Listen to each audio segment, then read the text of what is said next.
Hello everyone. In this video, I'll be describing about the examination of ear.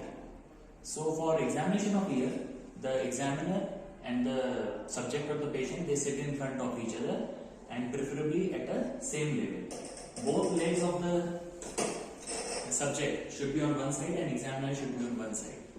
Then for examining the ear, we use instrument which is Bull's lamp. This is Bull's lamp and this is a head mirror. So if we see this mirror, it is a concave mirror and it is worn like this. Here there is a screw to adjust the head circumference. Then this is a Bull's lamp. It is a convex lens. This is convex lens and inside there is a white colored 100 watts bulb, frosted bulb. So this lens, it diverges the rays, and these divergent rays, they fall on this concave mirror, and this mirror will converge to a point of focus that we want to examine. Now if we see this mirror, there is a hole provided inside the mirror. This hole is for binocular vision. The outer diameter of this mirror is around 9 cm. The inner diameter is around 2 cm and the focal length is around 9 inch, which comes to approximately 25 or 26 centimeters. So we can remember it like 992, 9 centimeter outer diameter, 9 inch focal length and 2 centimeter inner diameter. Now this is the Bull's lamp, which is always kept on the left side of the patient, preferably at the level of shoulder or ear. So approximately at this level it is kept, and this head mirror, it is worn in such a way that this mirror is brought close to the right eye, and the vision is through this right eye, which will give a perception of depth, that is called binocular vision. Now this is how we get the light for ear examination. So ear examination is broadly classified as, okay, before that, nowadays we are also using head light for examination. This is head light. Now it is worn like this in the center of the head, and when we open it, we can see that directly the light falls in the area to be examined. This is an LED light. So the advantage is that it has better illumination as compared to the traditional head mirror and Bull's lamp. But for now, I will be demonstrating the examination using the head mirror. Now ear examination can be broadly divided into 5 categories.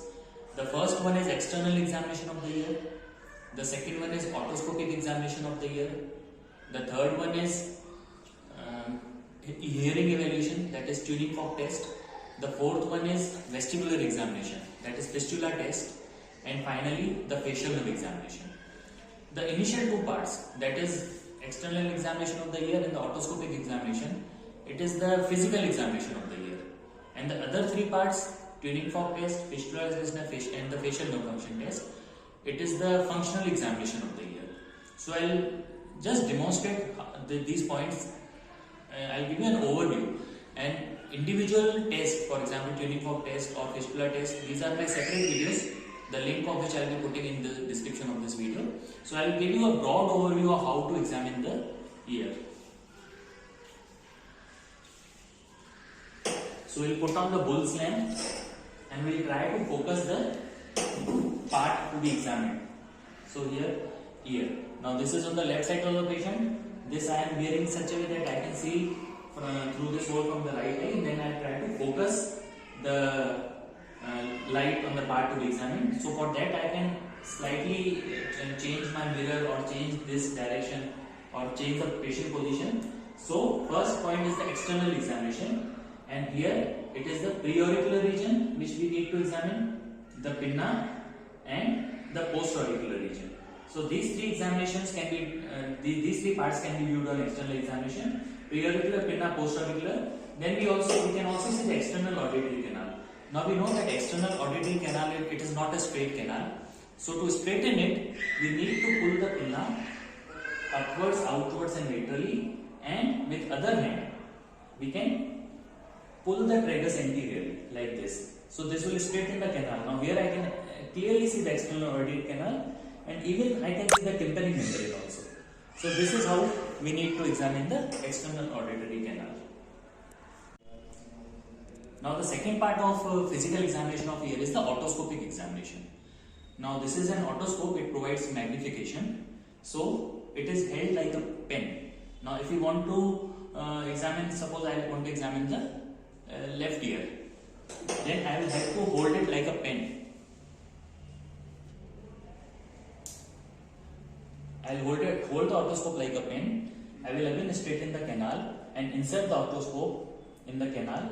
My little finger will be over the cheek of the patient, so that if for any reason the patient moves, this whole assembly will move in toto, in unison, and there will be no injury or trauma to the patient.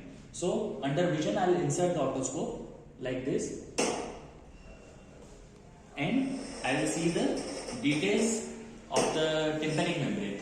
Whatever pathology is present in the tympanic membrane, like a perforation, if it is a cholesteatoma, or even if any pathology is present in the external auditory canal, so that can be appreciated with otoscope. So this is the second part of ear examination.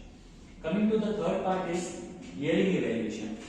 Now I have multiple videos on tuning fork test, Rinne test, Weber test, and absolute bone conduction test. So to assess the hearing of the patient, we do all these three tests. Generally there are many more, but routinely we are doing three tests: Rinne test, Weber, and absolute bone conduction. I won't be describing the details of these tests in this video. I'll put the link in the description of this video. Ideally, we should do the tuning fork test with all the three tuning forks, that is 256 Hz, 512 Hz, and 1024 Hz. The reason is that when we do the tuning fork test with these three, we'll also get to know the severity of the hearing loss, degree of the hearing loss rather. Fine. So the third part of examination, it is the tuning fork test. Then fourth part of ear examination is fistula test. Now here, when we are doing the fistula test, we are checking the vestibular function of the ear. So how to do the fistula test? There are two methods of doing the fistula test.